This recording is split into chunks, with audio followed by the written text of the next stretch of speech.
If you refuse, we will no longer consider you part of this family. We'll cut all ties with you. This message from my mother appeared on my phone screen, cold and absolute, like a final ultimatum. A few minutes later, my father followed up.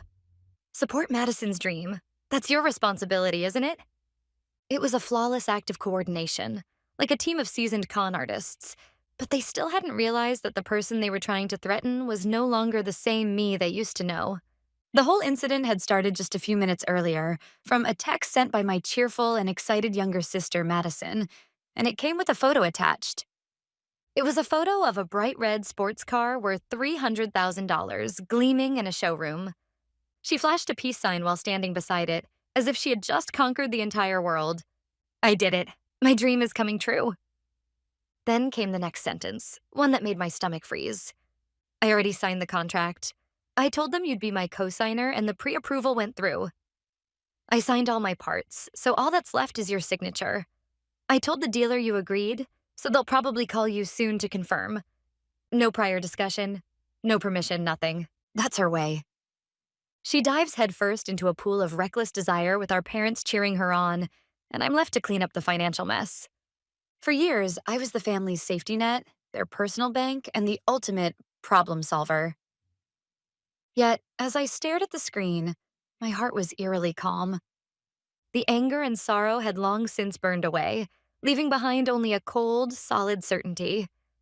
Sitting on the leather sofa, I could feel how the quietness of my home stood in sharp contrast to the chaos they were trying to create. I slowly began to type my reply. I don't mind being your co-signer, Madison, but I'm certain there's one thing you've forgotten. I pressed send. The message was marked as read almost instantly, but no reply came. They were probably stunned by my unexpected composure. They had forgotten one crucial fact. To take out a loan, you need assets, and they no longer had a single one to offer. The house they lived in, the car my father drove, every legal right to those belonged firmly under my name. Yes, the show had only just begun. My name is Haley, 38 years old. I work as a financial analyst. I built my wealth with my own hands, pay every bill before the due date, and live in complete financial independence. Meanwhile, my younger sister Madison was already 32, but she never held a steady job, always begging our parents for money under the excuse that she was going to be an influencer, only to lose interest in a few months and chase her next dream. And then there were our parents. They had always spoiled Madison to an absurd degree, and that blind favoritism had fatally distorted the entire family's sense of money. How could they make such audacious demands of me? The root cause went back 10 years ago. My father had taken out a $500,000 home equity loan using our house as collateral to invest in a poorly planned import business. It failed spectacularly. That was the beginning, the moment I stepped into the bottomless swamp of my family's financial troubles. When the bank sent a foreclosure notice, I emptied all the savings I had built up since starting my career and paid off their enormous debt. At first, I was driven purely by the desire to save my family. I naively believed that once they saw how serious things had become, they would wake up and rebuild their lives.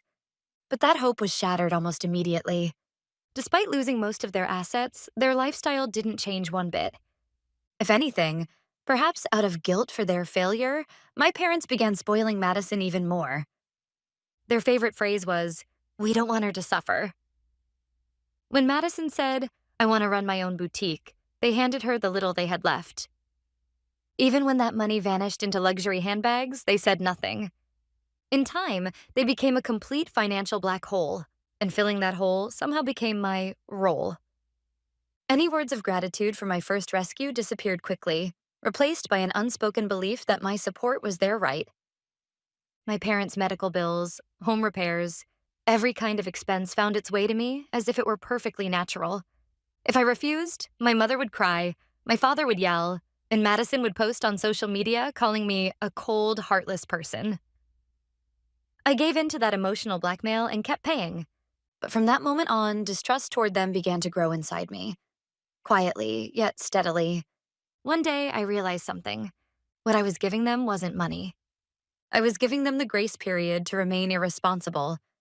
If things continued this way, we would all go down together. I had to act, not to protect them, but to protect myself.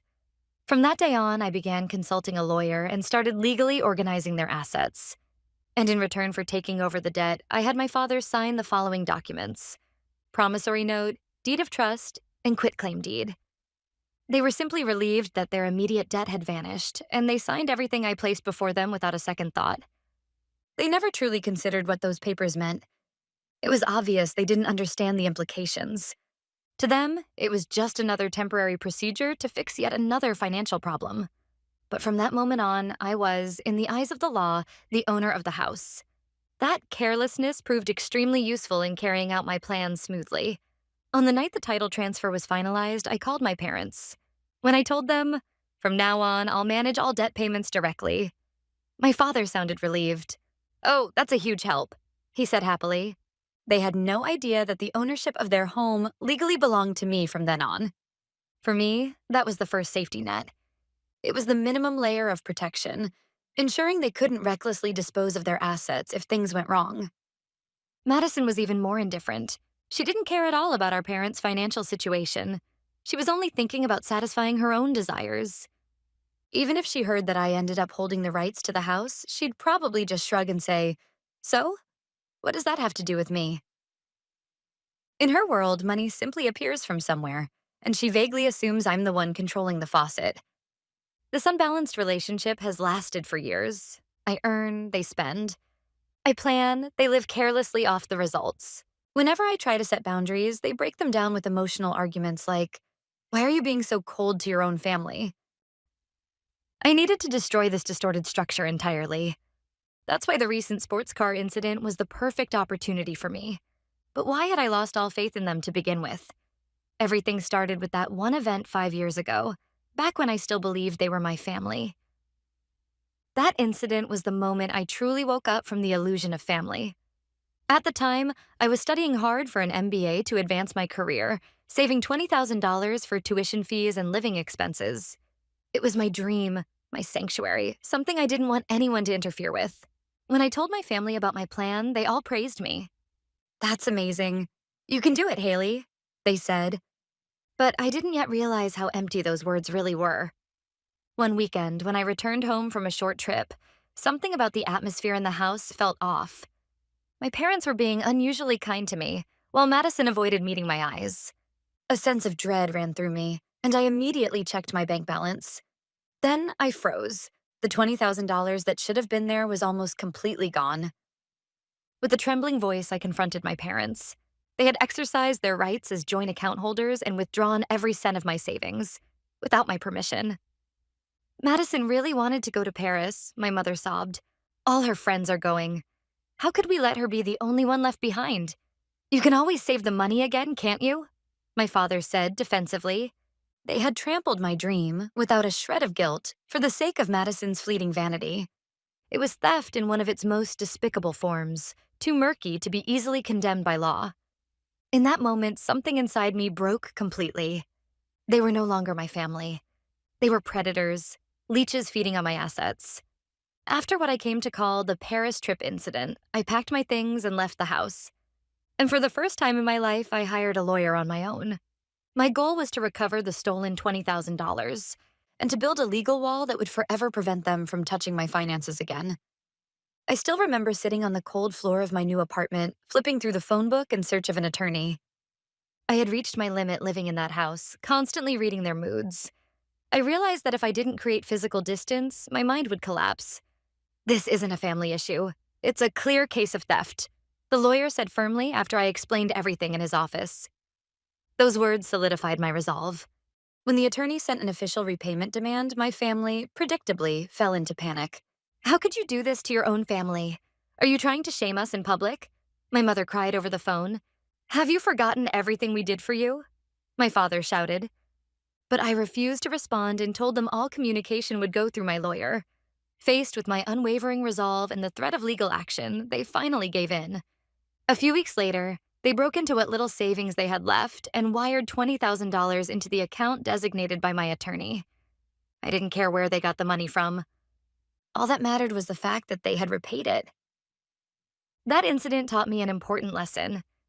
Compassion and affection don't work on them. The only things they fear are their reputation and the force of the law. From that experience, I realized I needed to strengthen my defenses even further. First, I changed the passwords on all my bank accounts and enabled two-factor authentication. Then I set up strict monitoring alerts with the credit bureaus so that any new credit inquiries under my name would immediately notify me. The alert went off about 6 months after I'd left the house. Madison had tried to use my social security number to apply for multiple credit cards online. Fortunately, thanks to the alert system, the applications were automatically blocked before any real damage was done. When I confronted her with the proof, emails showing the fraud attempt, she said, as if it were the most natural thing in the world, "But your credit score is great. You could get approved for anything. I was only going to borrow a little." In that moment, I knew for certain. She had no concept of guilt. I had enough evidence in my hands to report her to the police for identity theft. And I seriously considered it. But I stopped myself at the last second. Not out of sympathy. It was a cold, calculated decision to avoid the endless complications that would come from sending my own sister to prison. So I decided to give them one final chance as a family. But it wasn't about redemption. It was a final warning to ensure I would never fall victim to them again. The condition was simple: to build a complete wall that would prevent them from ever accessing my personal information, credit, or assets again. Half measures wouldn't work to sever this connection. The only solution was to bring every aspect of their financial life under my control. So I began to guide them, carefully and deliberately, into transferring all legal rights to their assets to me in exchange for me taking over their debts. Tempted by the sweet promise of instant relief, they signed the documents happily, without any understanding of what they were giving away. That marked the completion of the fortress I had spent 5 years building. As I recalled those events from 5 years ago, I slowly opened my eyes. The stolen MBA fund, the attempted fraud with my personal information, every one of their actions had been aimed at my assets. That's why I built a legal fortress. To protect what was mine. It was a defensive measure. Nothing more. A way to ensure they would never again invade my territory. Then, breaking the silence, my phone chimed with a new notification. On the screen was a message from Madison. "What do you mean by that? What do you mean I'm forgetting something?" So it had begun. Unable to understand the meaning of my reply, she had lost her patience. But this time, the situation was on a completely different level. This wasn't a simple case of begging for money. They had tried to sell off the very thing I had spent years building, my creditworthiness, slapping a price tag of $300,000 on it without my consent. As a financial analyst, my credibility is my life. If Madison ever defaulted on a payment, it would leave a permanent scar on my credit record. That could destroy my career from the ground up. They had no understanding of how serious that was. No, they didn't even try to understand. To them, my credibility, like my money, was an infinite resource they could freely tap into. For years, I had endured their attacks, deflected them, and built layers of defense. But now, I'd reached my limit. They had crossed a line that must never be crossed, and they'd done it without hesitation. This was the final ultimatum, not from me, but from fate itself. I would no longer protect them, nor would I hope for their redemption. All I would do was handle the situation, calmly and precisely, according to the rules I had established. The anger and sorrow I once felt were gone. All that remained was the cold determination of a surgeon performing a necessary operation. I would cut myself, and my future, free from the disease that called itself my family. And the operation would begin now. I stood up and walked toward my study. I already knew exactly who I needed to call first. The lawyer who had helped me 5 years ago. "Mr. Collins, it's been a while. This is Haley." Even though it had been 5 years since we last spoke, Mr. Collins recognized me immediately, his voice calm and steady. "I took your silence as a good sign," he said. At his words, I let out a dry, weary smile. "Unfortunately, this time I'm not calling for defense. I'm calling for offense," I began.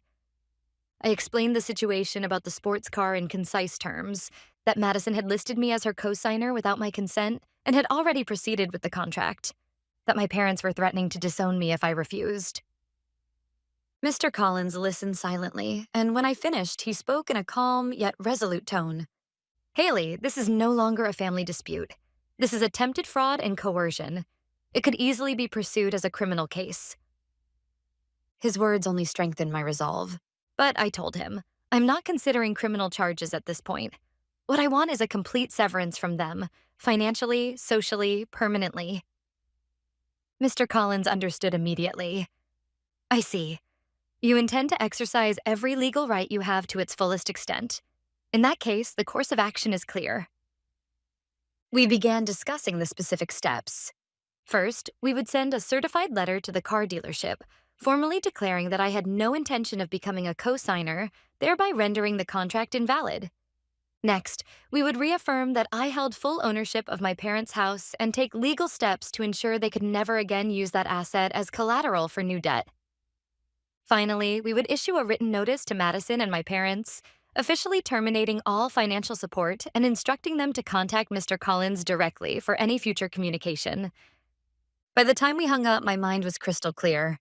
There was no room for emotion. This was business. A cool-headed restructuring of my life's enterprise, protecting it from bad debt. The next morning, I took a personal day off work. My first stop was Mr. Collins' office. Together, we finalized 3 documents, one addressed to the dealership, one to Madison, and one to my parents. The letter to the dealership clearly stated that I had never consented to the co-signer agreement and bore no liability whatsoever. The notices to Madison and my parents included a detailed list of all prior financial support I had provided, formally declaring that as of that day, all assistance was permanently terminated, and that any future correspondence must go through Mr. Collins. At the bottom of each document, our signatures stood side by side. Leaving the law office, I headed straight for the post office. There, I mailed the 3 documents via certified mail, each with a return receipt request attached. It's a system that requires the recipient's signature upon delivery, and that signed receipt is mailed back to me as legal proof of delivery.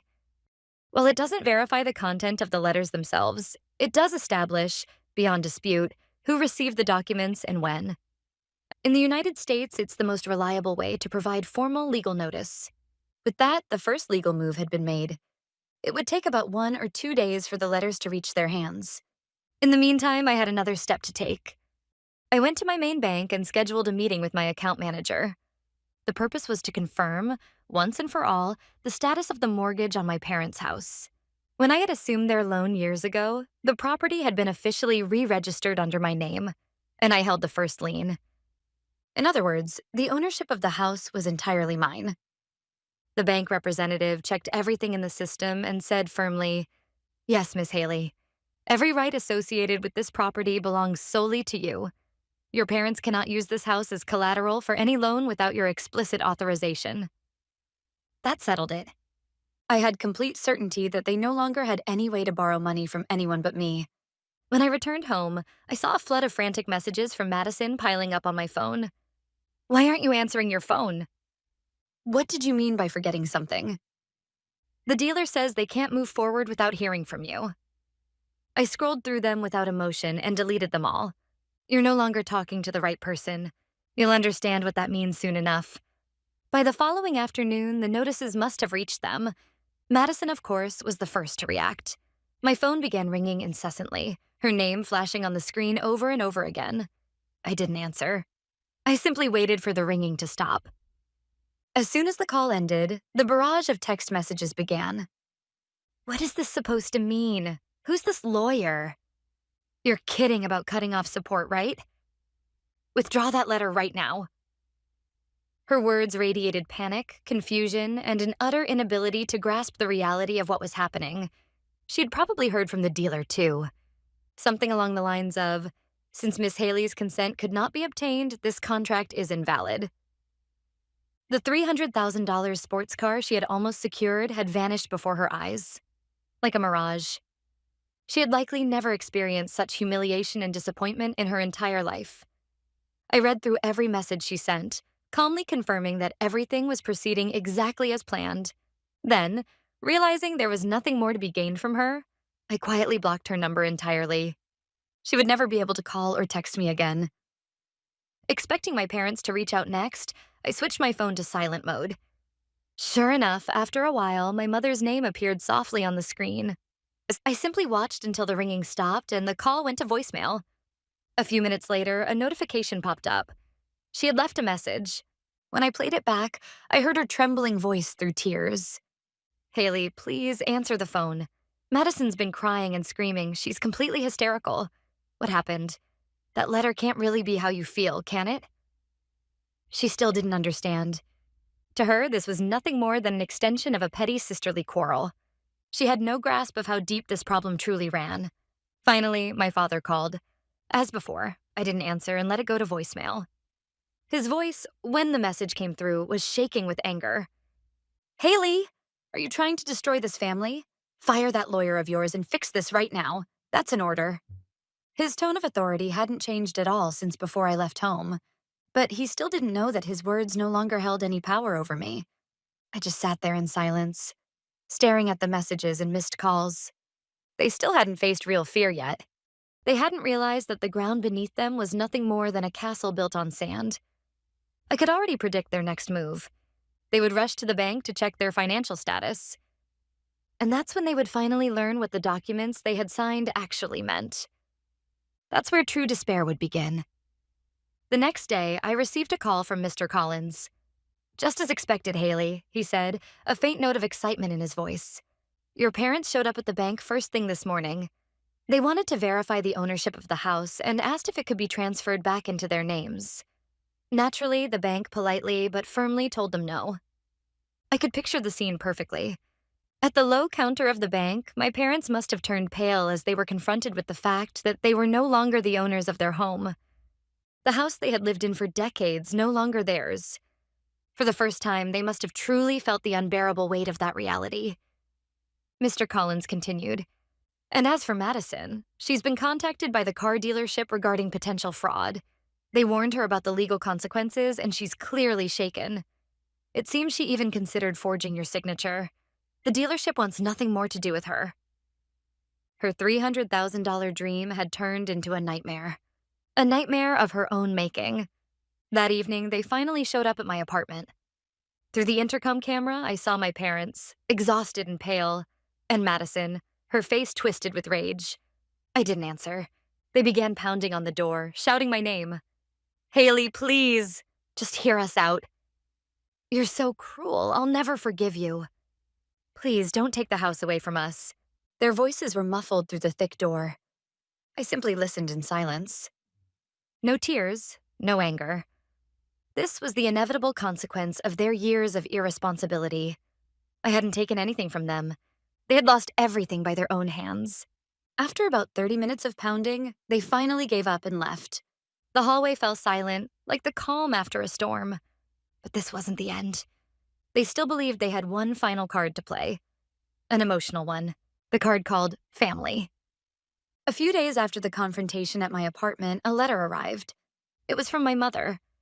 She had ignored the instruction to communicate only through my attorney and sent an emotional handwritten letter instead. Inside, she had included old family photos from when I was a child. The content was predictable, an appeal to sentimentality. Fond memories, talk of family bonds, and the line, "You used to be such a kind girl." Every word was carefully chosen to awaken my guilt. Meanwhile, Madison had started her own victim campaign on social media. Betrayed by my own family, I trusted them, and they took everything from me. With vague, emotionally charged words like those, she was trying to win sympathy and cast me as the villain. What happened? Your family. You should talk things out. Messages like that began arriving from relatives who had no real understanding of the situation. They were placing their last hopes on social pressure and my conscience. They thought that if enough people appealed to my emotions, I would eventually break down and say, "Fine, I'll forgive them." But they never understood, right up to the end, that from the very moment they stole my dream 5 years ago, any affection I had for them had vanished completely. Without hesitation, I fed my mother's letter and the old family photos into the shredder. Then I contacted Mr. Collins to handle the final step. It was an eviction notice for my parents' house. Of course, I didn't intend to throw them out onto the street immediately. I included the legally required grace period, along with a polite suggestion that they find a rental home more suited to their means. This wasn't punishment. It was their final chance to become financially independent, to stand on their own feet. When they received that notice, they would finally understand that I was serious and that there was no turning back. I blocked every possible line of communication and got a new phone number. It was the only way to sever all physical ties to my past. But even that wasn't enough. They still knew where I worked and where I lived. If I wanted true freedom, I needed to leave this place entirely.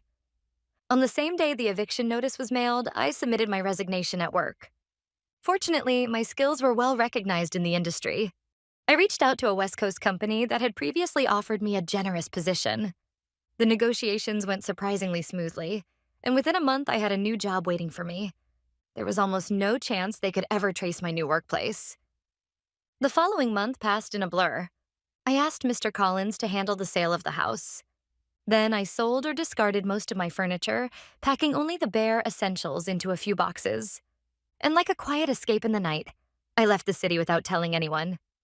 6 months have passed since I started my new life in this coastal town. Here, where the breeze from the Pacific drifts through the streets, no one knows who I used to be. The only calls I receive on my new phone are work-related or invitations from new friends. There are no more messages from old acquaintances or distant relatives. For the first time in my life, I had found true peace of mind. A few days ago, I received one final email from Mr. Collins, a closing report. The sale of the house had been completed successfully. My parents had moved into a small apartment within the city, and Madison had started working part-time at a luxury boutique. Their lives are surely not easy, but at last, they have reached the most basic starting line, the point where they are responsible for sustaining their own lives. Even as I read the report, I felt nothing.